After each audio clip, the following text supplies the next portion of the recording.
ท่านรัฐมนตรีกระทรวงโยธาธิการเพิ่งก็ได้มีการประกาศจะเก็บค่าผ่านทางรถเพื่อจะบูรณะซ่อมแปลงหรือว่าฟื้นฟูทางกับรถบรรทุกนี่แม่นทางท่านรัฐมนตรีกระทรวงโยธาเพิ่งก็ได้มีการแถลงต่อทางรัฐสภาเนาะเกี่ยวกับการเก็บเงินค่าผ่านทางรถบรรทุกอยู่ประมาณ 1.5 ดอลลาร์ต่อต้นและต่อเที่ยวเก็บนี่ก็บ่ได้เก็บเข้าไปใส่ดอกเก็บก็คือว่าเอาใบมาซ่อมแปลงบูรณะทางเส้นทางหลวงของบ้านเฮาแหละเพราะว่าทางรถบรรทุกก็ได้คนเครื่องนักหรือว่าคนแห่ธาตุต่างๆเนาะมันนักมันยังเฮ็ดให้เฮาทางมันสุดโทรมเดี๋ยวเฮาจะมาอ่านที่ว่าเฮาได้สรุปมันมาให้เบิ่งเนาะเกี่ยวกับที่ว่าเพิ่นแถลงออกมาแล้วก็ต้องขอบใจข้อมูลจากทาง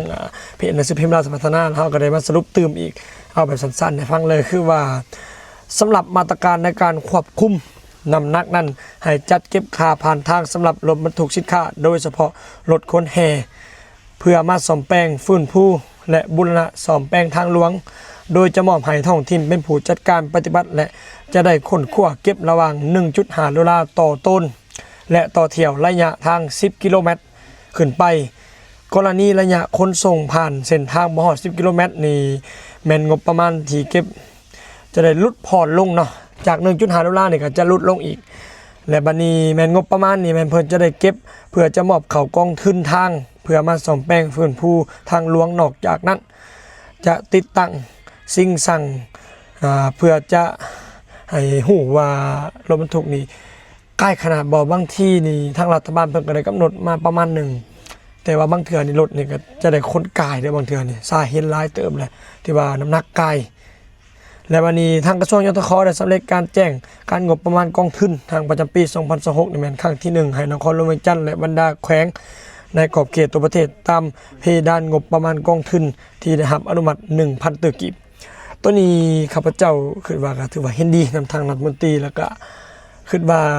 ทางรัฐมนตรีนี่ก็ต้องได้เจาะเติมย้อนยังเจาะเติมคือว่าในกฎระเบียบตัวนี้หรือว่าที่ว่าจะเฮ็ดเก็บค่าผ่านทางนี่มันอาจจะมี2โบนึงก็คือว่านี่ข้าพเจ้าจดไว้อยู่ที่ความคิดข้าพเจ้าอย่าลืมเนาะเรื่องที่ว่าบางเทื่ออาจจะมีพนักงานหรือยังซวยโอกาสในการเก็บกายเฮามีให้เห็นเนาะก็คือคล้ายๆค่าเก็บค่าฝากรถนี่ให้เก็บแต่50ก็เก็บแสนไปนี่หรือว่าเก็บ30ก็เก็บ50ไปนี่อาจจะมีเนาะพวกซวยโอกาสเฮาต้องได้ใหญ่ทางรัฐมนตรีก็ต้องได้ออกระเบียบตืมตัวนี้เนาะเพื่อป้องกันบ่ให้พวกนั้นที่ว่าจะสวยโอกาสเฮ็ดในเรื่องนี้หาผลประโยชน์เข้าตัวเองเนาะท่านผู้ชม